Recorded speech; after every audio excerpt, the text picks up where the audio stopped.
What is up, guys, and welcome back. And today we have another diecast review, and this is of a pretty small model compared to what I have been reviewing, and it's an older one, that's for sure. This is of the NZG Caterpillar 416C backhoe in 1/50th scale.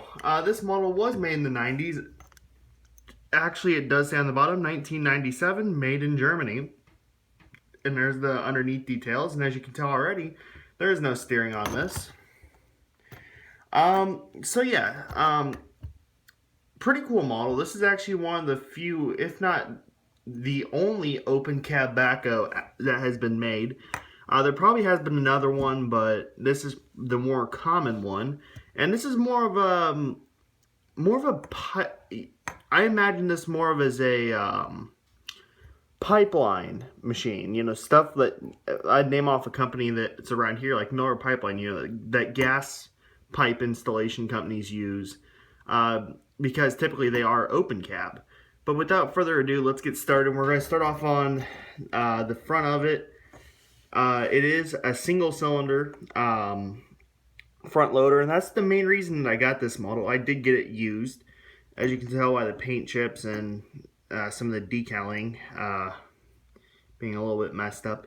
But anyways, this is actually one of the few cat backhoes ever made that don't have the IT configuration, which is very nice. So anyways, the bucket, it curls back about that far, and the arms, they do raise to a very nice height. And this is, by the way, enough to clear a standard American dump truck. I'm basing that off of the Mac Granite. The bucket does dump, and that is far more than enough to actually clear or to empty your material. It's very nice to see this loader style on a cat backhoe. This is the last time that we'd see that, because everything forth would be IT. Here you have your power stripe decaling. Again, this would be 9 years before they would introduce the power edge. You do notice these two little holes here, and that would be for the IT configuration, since a lot of the parts on these NZG backhoes were shared. They did make quite a few, and actually I do have a 428C IT, and you can see the holes right there. Pretty much everything's the hoods and everything are pretty much the same. This is, of course, the side shift variation. Anyways, so yes, this one is an open ROPS machine. So you can see the steering wheel, the seat. It's a very basic interior machine, and it does have the 2-stick on the back. Of course, obviously it appears that there are 4-stick, but however, the real machine is a 2-stick. The shorter ones in the center are for the stabilizers. You do have a plastic exhaust up here, and on the front grille, you do have a Caterpillar logo. Now the rivets, they are not painted. They're the typical older style NZG rivets, but they are pretty nice. And you can see the counterweight here at the front. Again, this side, it's very nice to have the open ROPS. The ROPS are actually metal themselves, and you can see 416C. Now, this would not just be a decal. This would actually be a plate that is, or I believe it's a plastic plate that is screwed in place.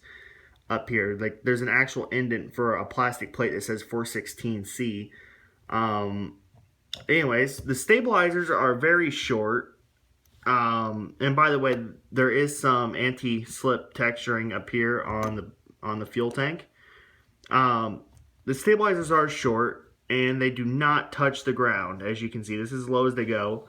The pads, however, they do have some articulation to them, or some movement ability, that is.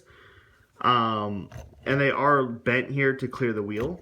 The wheels do have some pretty nice details. However, if you look at it from like this angle, it makes it look like this tire is flat. The tire and the hub itself do not actually match up perfectly, but whatever. Obviously, it does roll quite freely. As I said before, there is no steering ability. This is just the axle hitting some of the clearance room for it to turn, as you can see underneath. You do have, well, simulated lights back here. This is right here would be where your marker lights would go. And on the front, once again, you got some simulated lights. The The back boom itself, it does swing. It does have a fairly nice reach to it, as you can see. And once again, it can clear a standard American dump truck quite easily, as opposed to the 420 F2 by Diecast Masters, which can't. Now this model does not have an extend-a-hoe on it, but that's okay. This would be a standard package machine. As you can see, there is an extra set of holes here. I really don't know what those would be for, but I would be curious to know. Dig depth is as good as you could possibly want it. There is a stopper right there, but really that's almost as realistic as it's going to get. And bring it back into its carry position. One thing though, there is no cylinders to stop it from flapping. So if you have a dio and you position it like this, you might want to, I don't know how you'd stiffen it up, but if you were having this machine for whatever reason working on an angle, it would do that. I mean, for the age of it, it's a very solid piece. The chassis of it is metal. It's a very solid piece. There's very little plastic. I could pretty much, the exhaust, the seat, the steering wheel, and the front grille, and the cylinder up here, that's all that's plastic on this model. Oh, and the hubs, actually. But that's all that's plastic on it. You know, it's nothing compared to what there is today and how, like, a majority of the models today are plastic.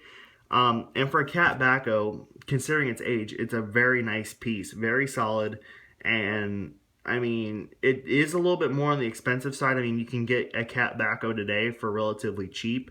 However, it just does. This model still beats it. It just looks amazing, and it is an amazing backhoe compared to the 420F. To the 420E, the 420D. And by the way, the 420E, it does have upside down dog bone linkage, which is, I don't even know how they managed to do that, nor Scott that is. But functionality wise, you can't really ask for much better. 10 out of 10. It doesn't have hydraulic